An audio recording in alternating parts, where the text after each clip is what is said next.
Então, nós vamos ver um pouco sobre os ateus, o livro de Urântia e a morte, né, que é a grande questão, né? O que acontece com os ateus após a morte?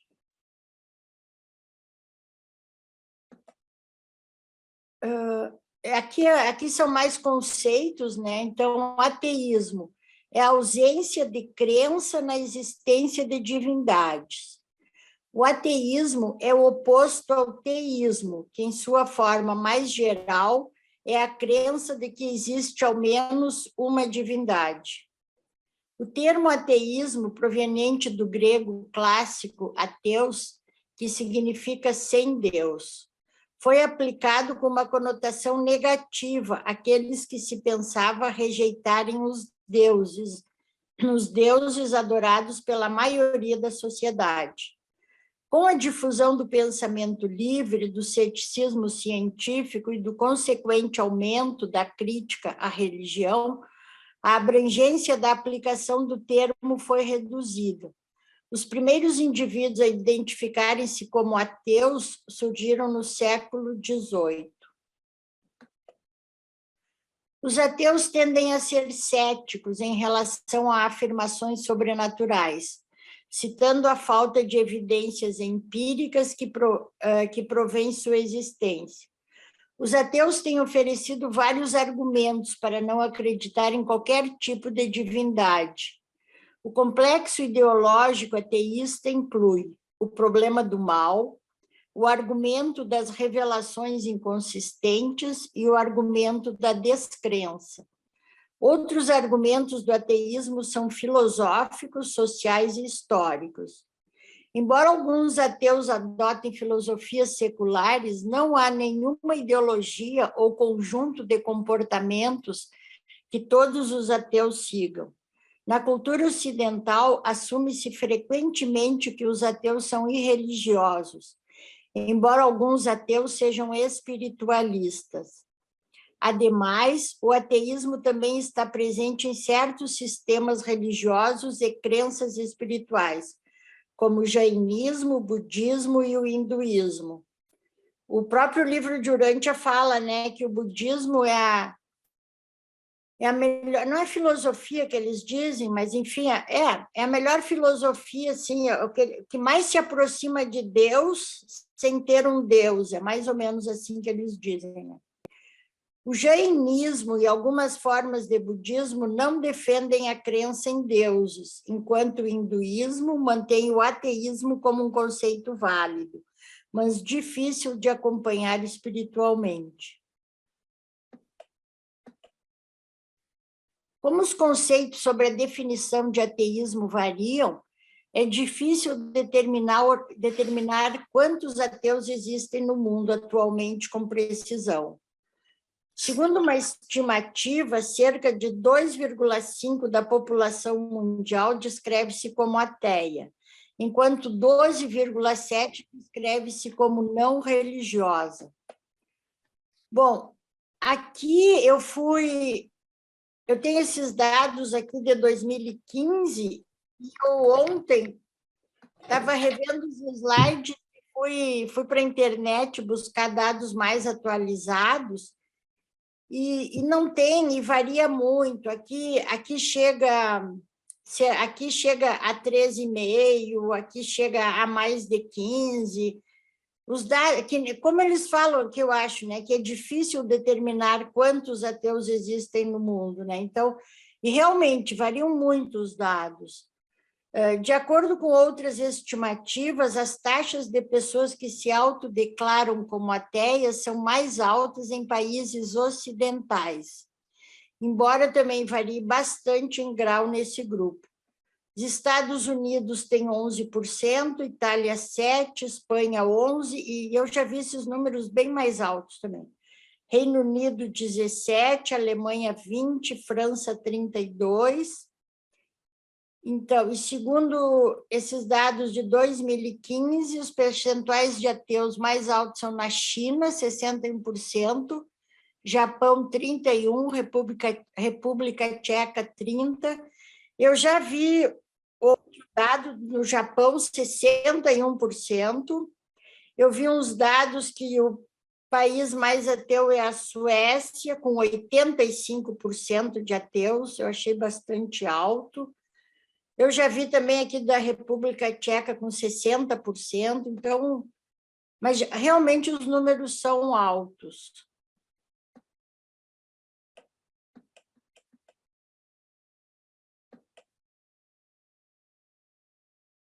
Os ateus... o que eu fiz aqui?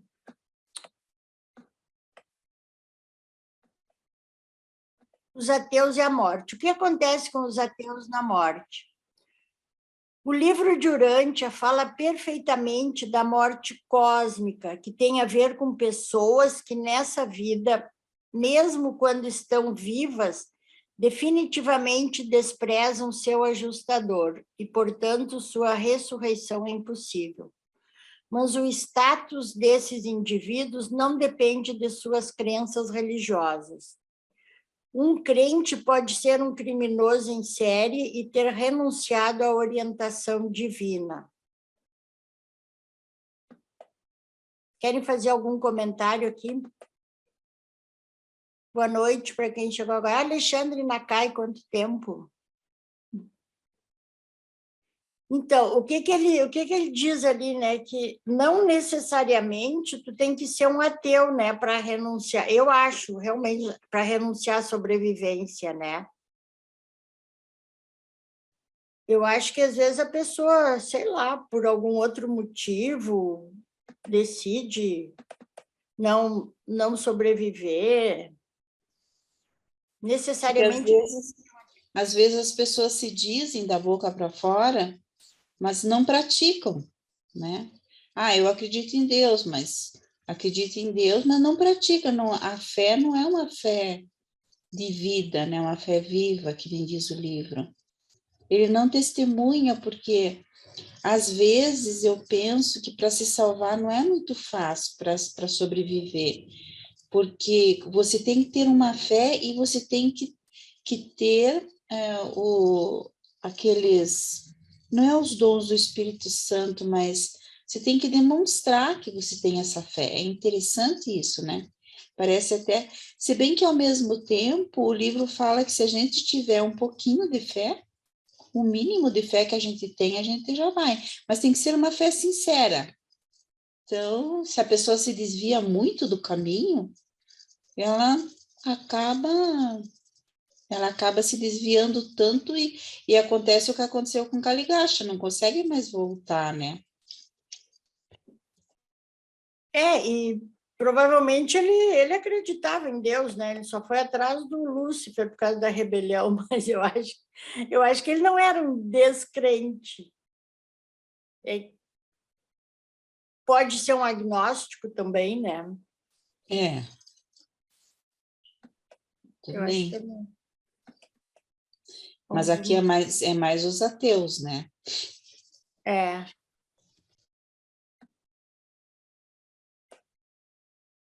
Então, o que o livro de Urântia diz? O livro de Urântia diz que a mente mortal é um sistema de intelecto temporário, cedido por empréstimo aos seres humanos, para uso durante o período da vida material. E da forma pela qual usam essa mente, estão aceitando ou rejeitando o potencial da existência eterna. É o que tu falou ali, Lilian, né? Vai depender muito da nossa forma, né? De aceitar ou não. Pois é. A mente é praticamente tudo o que vós tendes da realidade do universo, que é submissível à vossa vontade e à alma, o eu moroncial. Irá retratar fielmente a colheita das decisões temporais que o eu mortal está fazendo. A consciência humana repousa gentilmente sobre um mecanismo eletroquímico abaixo e delicadamente toca o sistema de energia espiritual moroncial acima. De nenhum desses dois sistemas o ser humano encontra-se completamente consciente durante a sua vida mortal. Portanto, ele deve trabalhar com a mente da qual é consciente.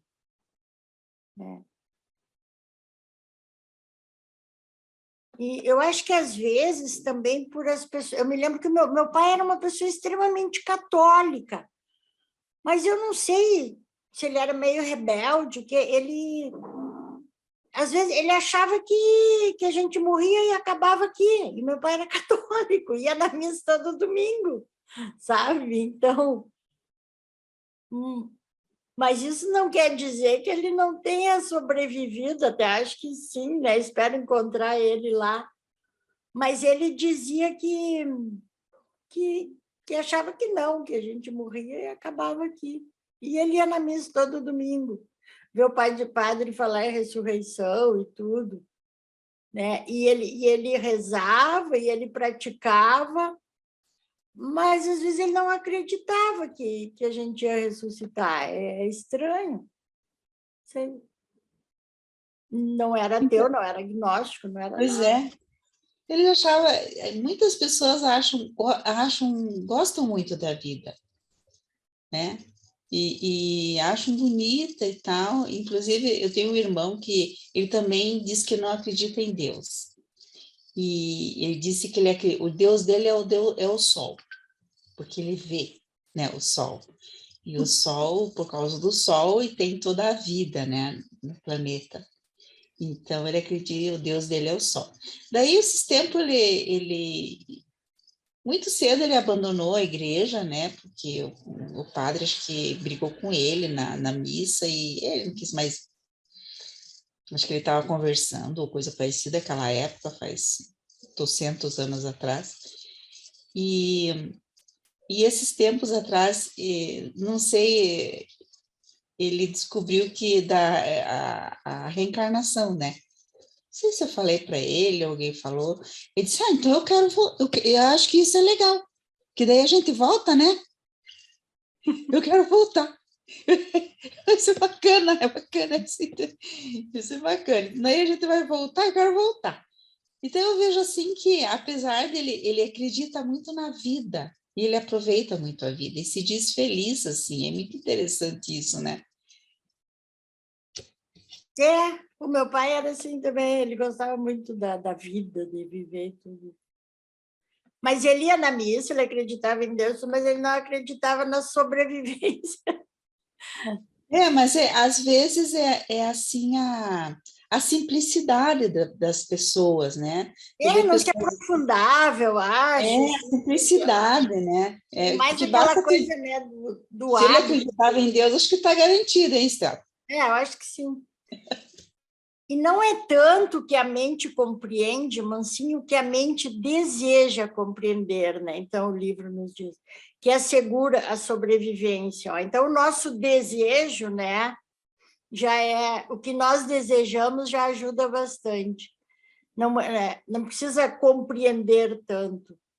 Não é tanto o que a mente é, não é tanto o que a mente é que se constitui na identificação com o espírito, mas o que a mente está tentando ser.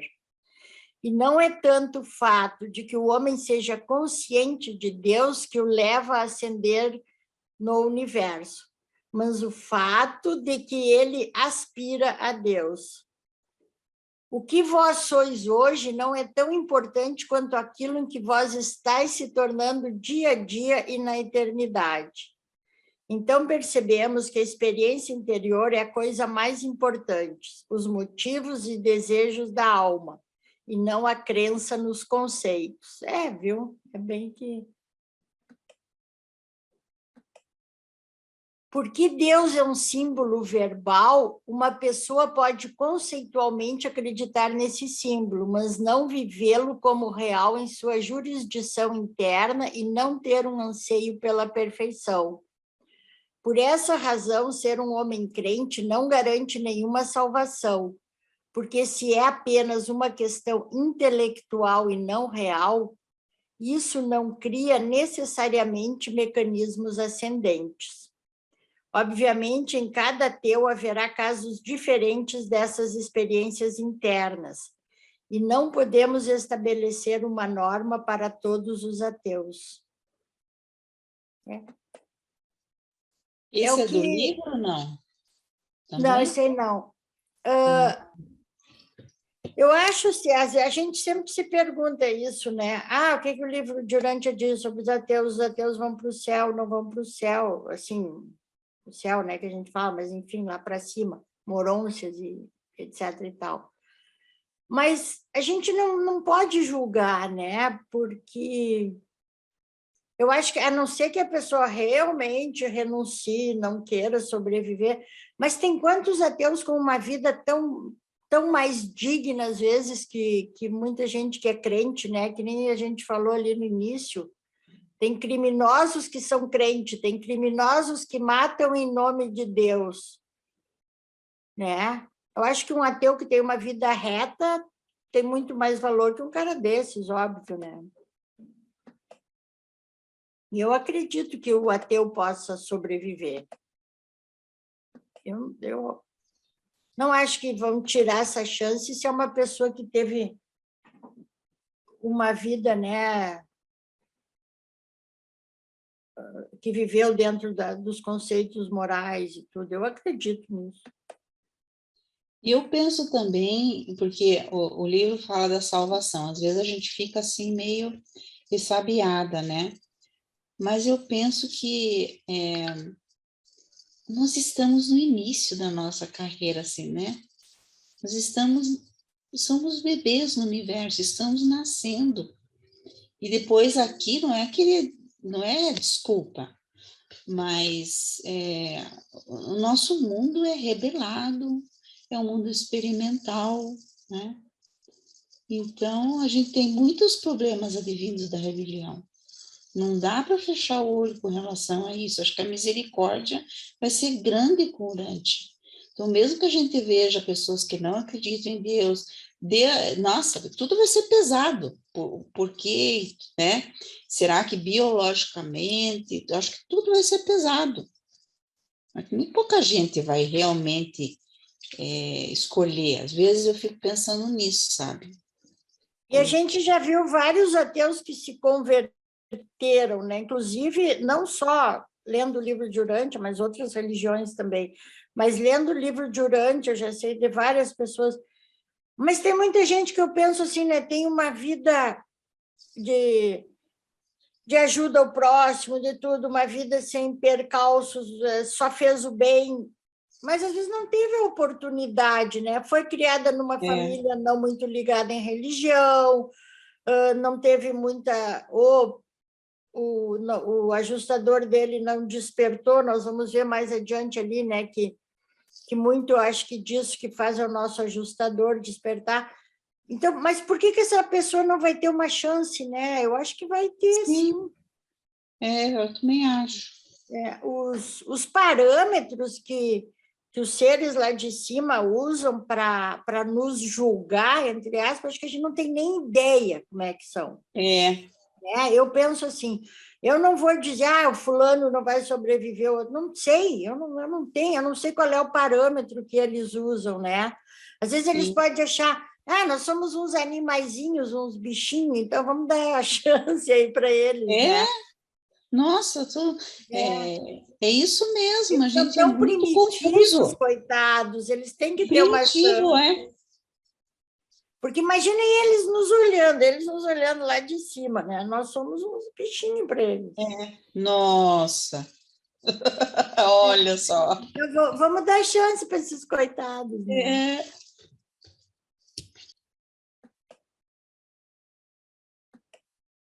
A salvação não depende, portanto, de teorias religiosas, mas da atitude interna da alma, daquilo que anseia pela beleza, bondade e verdade, e manifesta-se a serviço do semelhante e da busca da perfeição. Alguns que foram ateus exploraram que o motor dessas expressões altruístas está relacionado com o transcendente e interiormente tiveram sentimentos espirituais que finalmente os reconciliaram em um nível mais consciente com seu ajustador. Há aqueles que, em sua jurisdição interna, se tornam agnósticos. Além disso, alguns dos chamados ateus também são tidos como uma atitude de protesto contra o poder e abuso eclesiástico religioso, e não contra a negação de seus anseios espirituais. Isso eu acho que acontece muito, muito, muito, muito. A pessoa, não é que ela nega esse tipo de religião que tem aí, que ela não aceita, né? Eu acho que aí, se um dia ela encontra alguma coisa que ela realmente aceita ou acredita, ela deixa de ser ateia, essa pessoa deixa de ser, ou agnóstica, eu acho. Mas mesmo que essas emoções espirituais sejam rudimentares ou ainda não reconheçam conceitualmente o Pai universal, elas são inteiramente um passaporte de potencialidade para a vida eterna. Andon e Fonta mal entendiam que era uma deidade conceitual, e eles foram admitidos nos mundos das mansões por aquele anseio interno de perfeição. Mas eu acho que eles também são um caso especial, né? Porque foram os pais da humanidade, mas mesmo assim, se fosse pelo que eles acreditam em Deus, né? Também não sei se eles estariam lá. Uhum. Aí o livro de Urântia diz, mas a mente mortal sem o espírito imortal não pode sobreviver. A mente do homem é mortal, apenas o espírito outorgado é imortal. Aqui o espírito que ele está falando é o ajustador, né? A sobrevivência depende da espiritualização por intermédio da ministração do ajustador, para o nascimento e a evolução da alma imortal. Ou seja, no mínimo é necessário que não haja sido desenvolvida nenhuma espécie de antagonismo com a missão do ajustador, que é a de efetuar a transformação espiritual da mente material. Então, aqui tem mais uma coisa, né? Porque se o ateu, né, ele vive em comunhão com o ajustador, com o que o ajustador espera dele, ele vai formar uma alma, né? Ele vai, porque o ateu tem ajustador também. Todos nós temos, ateus e não ateus, depois da vinda de Jesus. Ele tem um ajustador, se ele tem uma vida reta, se ele faz o que inconscientemente mesmo que o ajustador espera dele, ele vai desenvolver uma alma, ele vai ter a chance de sobreviver, né? Sim, realmente. E também você, às vezes, você tem que pensar, né? Será que, sinceramente, ele não acredita em Deus? Ele não tem nem um pouquinho de dúvida? Né? Porque às vezes se diz ateu e tem dúvida no coração. E o contrário também, né? Mas se a gente tiver dúvida, na dúvida, a gente vai resolver que nem a essa gente vê dúvida ali, nas né? respostas. Às vezes é porque ele não aceita esse tipo de religião que está aí, né? Às vezes não é nem que não acredita, ele não aceita o que está aí, ele não consegue se convencer, né? Sim. Por essa religião evolucionária que está aí, né? Que o que mais eles falam é que não concordam com o Deus irado da Bíblia, né? Porque ao mesmo tempo diz que é amor, mas manda matar os filisteus, não é? Muitas vezes é não concordar com o que está aí, né? Não é nem não acreditar. Então, há duas razões básicas para crer em um Deus que fomenta a sobrevivência humana.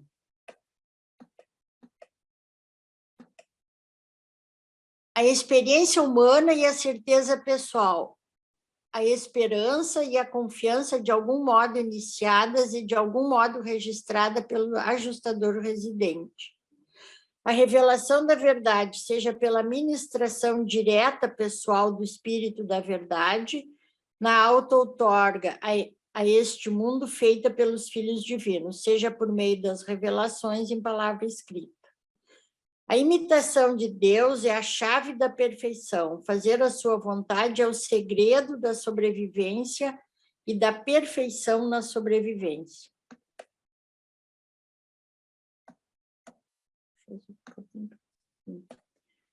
Se vós tiverdes um guardião pessoal do destino e falhardes na sobrevivência, esse anjo guardião deve ser julgado com o fito de receber o indulto devido à execução fiel ou não da missão a ele confiada.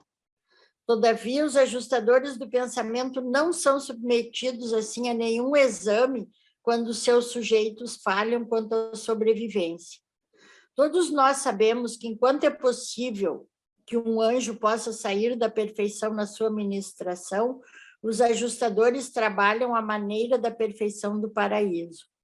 Vós tendes guias perfeitos, e por isso a meta da perfeição é atingível com toda certeza.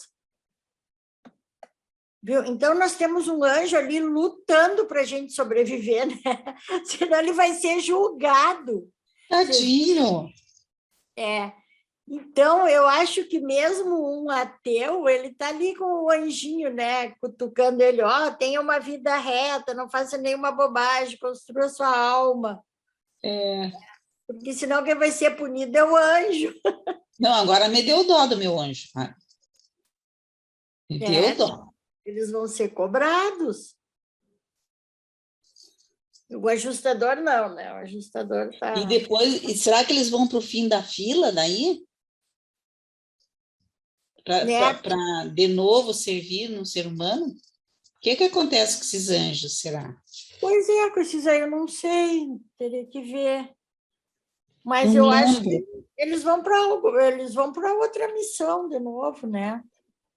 Porque nem todos os serafins, né, têm essa missão. Porque para você estar com o ser humano, não é todos, você tem que ter certas características. Ele deve ser julgado. Apresentar serviço. Ele deve ser julgado com o fito de receber o indulto. Então, o Marcos, que é especialista aí nos serafins, eu acho que ele vai para outra missão, né? Para outro ser humano. Ficam estacionados. Eles não vão para frente nem para trás. Marcos? Ai, tadinho, viu? Eles não são absolvidos? São, mas ficam... Não tem mais função daí? A função deles permanece a mesma, eu acho. Sim, eles vão atuar com outro ser humano? Isso mesmo. Bom, aí eles já vão ter mais um pouquinho de experiência, né? Aí provavelmente no próximo eles não falham. Não dá para dizer que é falha deles, né? Mas então, mesmo o ateu, ele tem o ajustador, ele tem os anjos, ele constrói a alma. Para mim, ele tem chance de sobreviver, sim. Eu queria ver outras opiniões também. Porque o que eu estou falando ali é o que isso é eu que acho, né? Porque o livro, ele deixa as coisas um pouco em aberto, assim, mas eu acho que... Bom, vamos ver mais um pouquinho.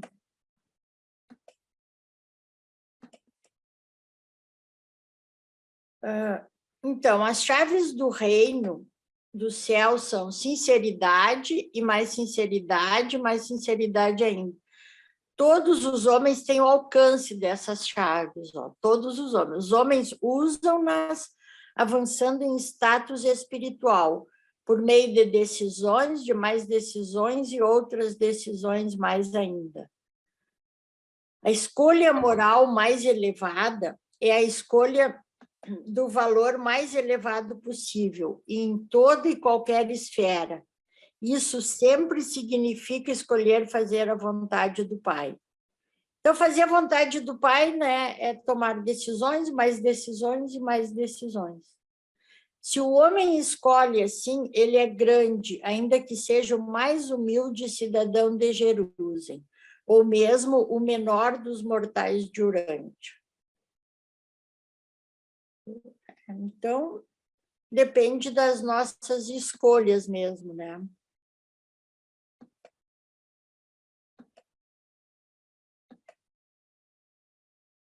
O que é fazer a vontade do Pai? Tomar decisões, mais decisões e mais decisões. De valor moral, né? É. Decisões acertadas, entre aspas. Acertadas.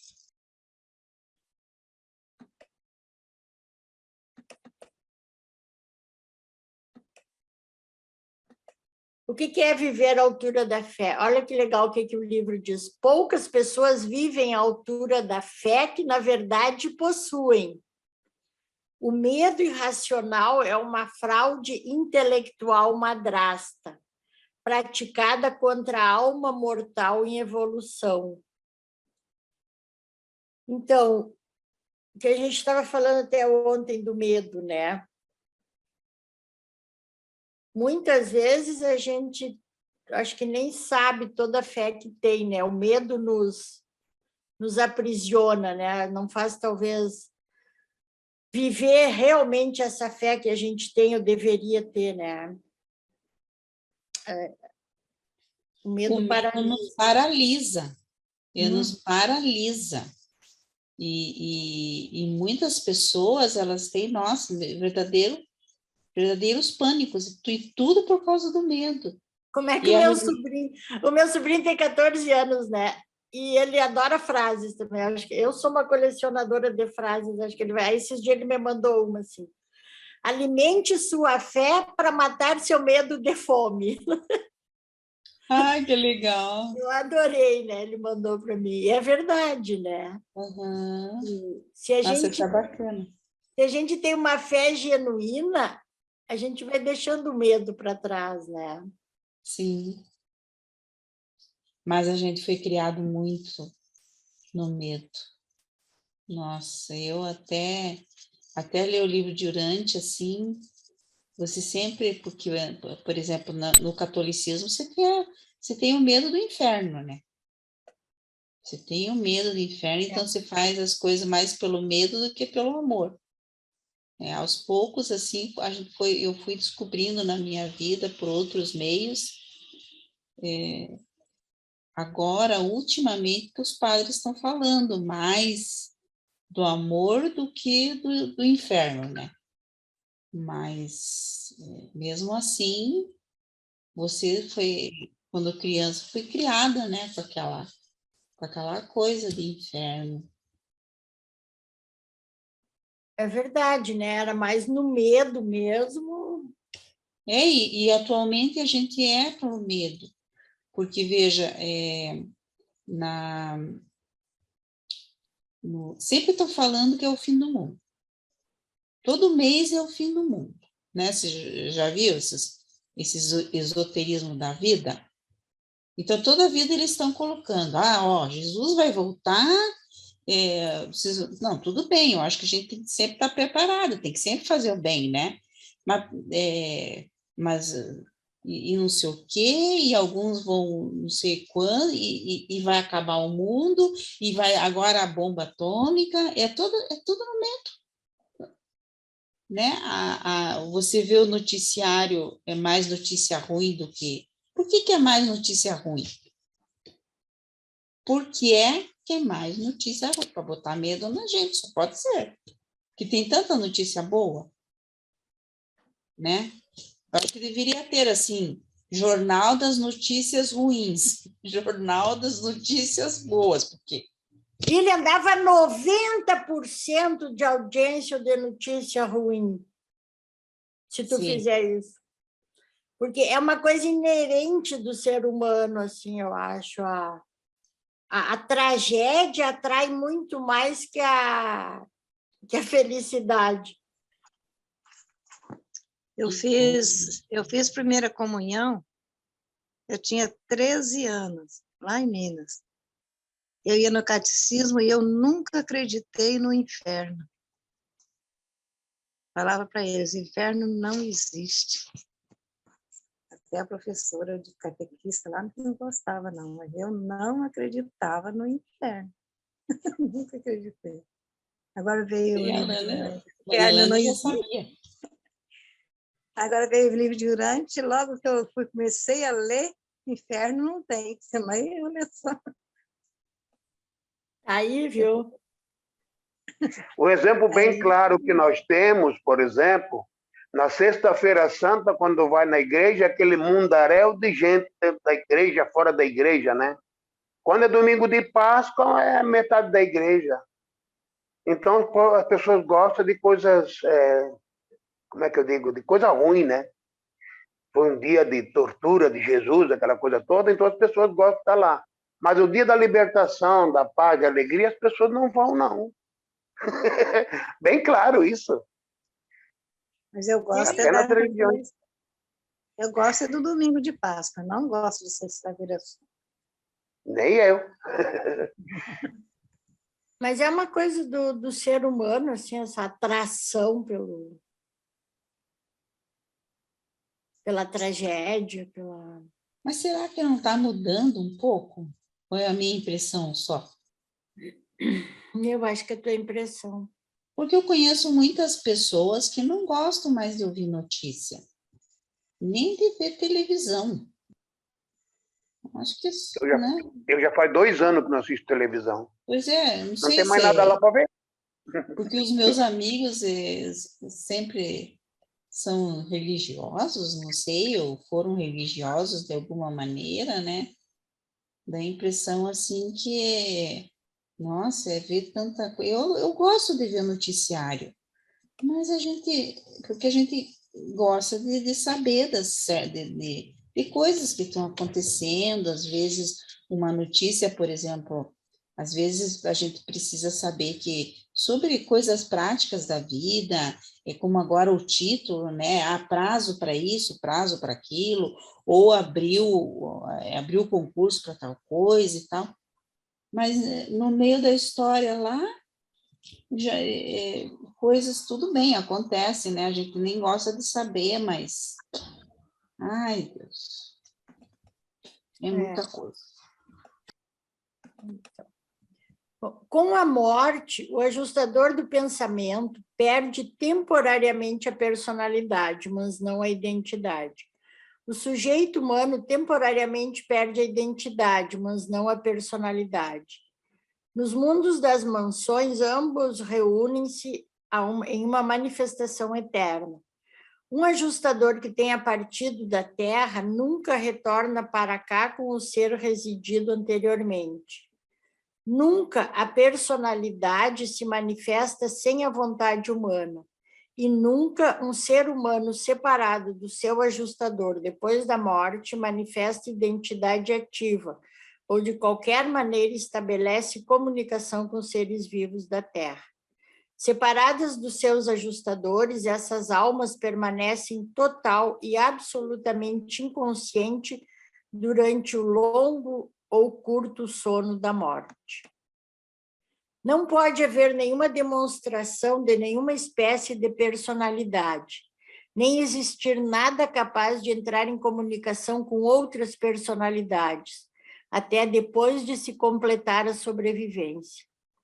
Aqueles que vão para os mundos das mansões não lhes é permitido enviar mensagens de volta aos seus entes queridos. A política de todos os universos é proibir tal comunicação durante o período de uma dispensação corrente. E que vocês... Essa frase aqui sempre me intriga. Durante o período de uma dispensação corrente. E se não está nesse período de dispensação corrente, é permitido? Acho que sim, né? Subentende-se isso. Então, quer dizer, quem viveu antes de Jesus pode vir comunicar, é isso? Alguma coisa? Essa frase sempre deixa... Mas o que é uma dispensação? Porque assim, ó, uma dispensação corrente é quando é entre uma e outra? Entre, por exemplo, Mas que eu eu não sei se entendo, né? É entre uma revelação e outra. Pois é. Entre- Mas aí vai estar sempre numa dispensação corrente. Não, tem durante uma dispensação. Então, quem nasceu depois de Jesus e morreu não pode vir. Não pode. Só poderia vir quem nasceu antes de Jesus. Só que quem nasceu antes de Jesus já está longe. Bem Acho, né? Essa frase é bem intrigante, eu acho. Assim. Ó, mas aí, daí pode vir, pode se comunicar. E aqui eles descobriram alguns pontos, né? Então, porque o que eles descobriram, assim, né? Tem as pessoas, os ateus, eles dizem, os ateus, os agnósticos, eles dizem que essa coisa da religiosidade, de acreditar num Deus, é cultural, faz parte de determinadas culturas, né? Mas aí, os estudos todos que fizeram, eles descobriram que não, que essa religiosidade ela é inerente a todas as culturas. Em todas as culturas tem as pessoas que acreditam em Deus, que não acreditam em Deus, né? Então, eu acho que isso é o nosso ajustador que faz, né? Já que ela não é uma coisa cultural, a religiosidade, a espiritualidade. Ela é inerente a todas as culturas, e isso, esse toque, quem nos dá é o ajustador, né? Que faz a gente ir em busca de Deus, né?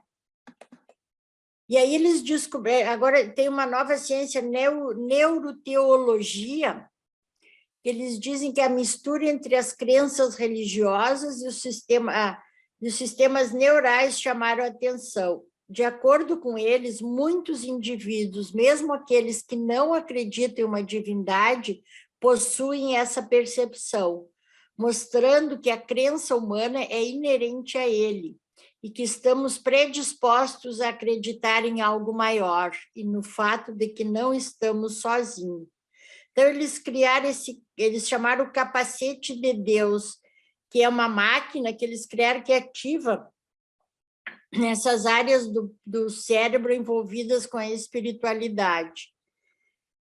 Então, eles fizeram esse capacete que estimulou o lobo temporal direito, área dos pensamentos místicos, onde 80% dos pacientes disseram sentir um estado de transe. E a máquina provou que é possível simular a sensação de prece intensa ou de meditação apenas estimulando essa região. A capacidade de transcendência é uma propriedade do cérebro. Então, isso aqui que eles descobriram, né, mostrando que a crença humana é inerente a ele, isso quem faz na gente é o ajustador. E é por isso que eles descobriram que isso está presente em todas as culturas. E aí, continuando com esse estudo, né, as imagens cerebrais de freiras e monges budistas durante a oração e meditação, mostrou-se que as duas áreas dos cérebros ativadas, os lobos frontais, parte responsável pela concentração, e o sistema límbico relacionado com as emoções. Então, durante a oração e a meditação, essas duas áreas do cérebro foram ativadas. O lobo parietal, responsável pelo senso que temos de nós mesmos e do mundo, tem redução de atividade. Isso ajuda a explicar a sensação de perda de noção do tempo e do espaço ao meditar. Então, ativa esses dois e reduz esse aqui, né? E eles descobriram o ponto de Deus, né? Os cientistas descobriram que temos um ponto de Deus no cérebro. É uma área nos lobos temporais que nos faz buscar um significado e valores para nossas vidas. É uma área ligada à experiência espiritual. Ela pode ser ativada pela oração, pela meditação e a contemplação.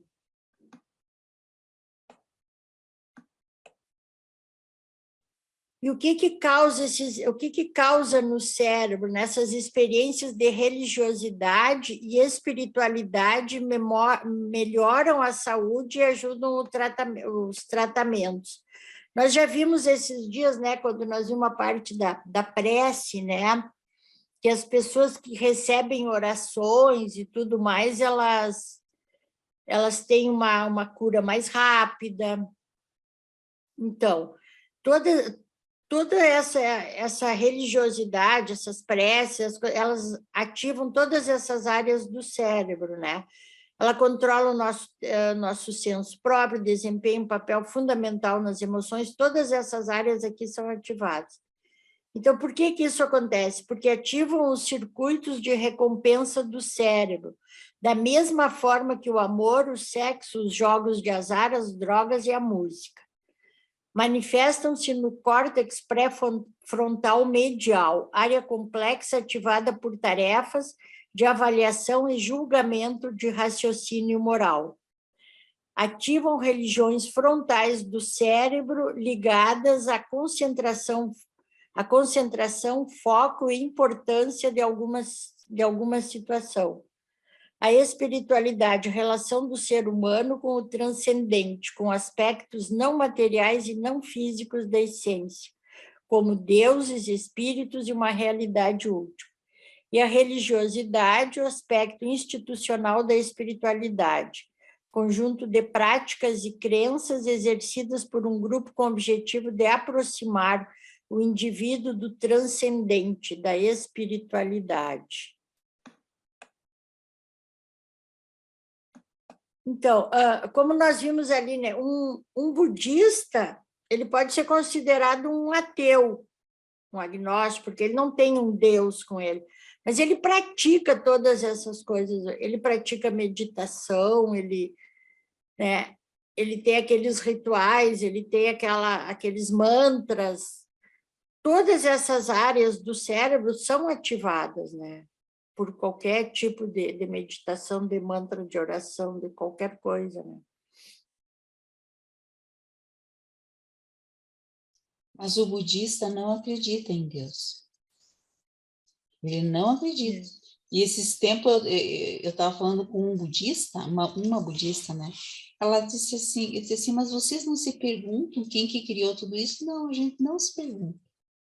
A gente não tem esses questionamentos. Simplesmente a vida é aqui e a vida nós temos que viver aqui, só isso. A gente não se questiona se existe vida em outro planeta, se existe Deus, o que existe, não. Se preocupam só com aqui.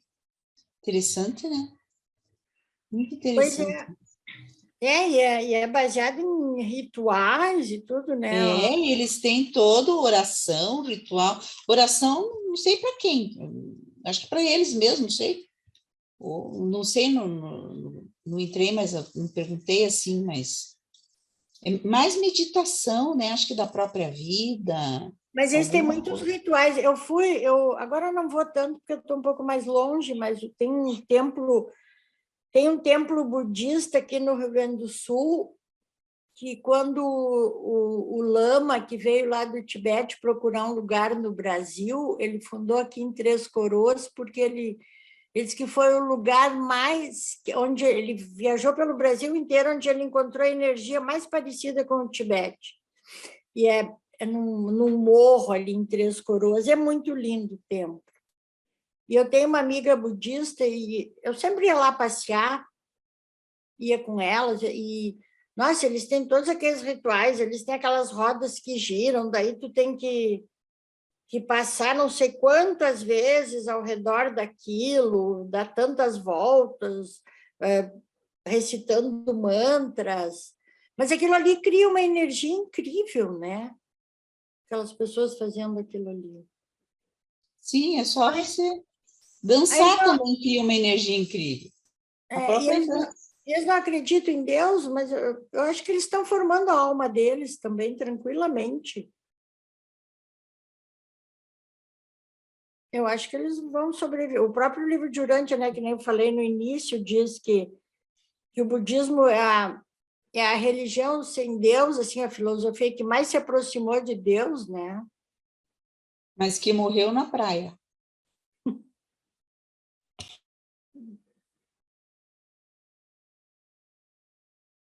Bom, eu não tenho mais... Eu tenho outros slides ali, mas ali é outro assunto. Então, eu gosto dessa frase aqui que o Abraham Lincoln disse, né? Que eu entendo que um homem possa olhar para baixo, para a terra, e ser um ateu, mas não posso conceber que olhe para os céus e diga que não existe um Deus.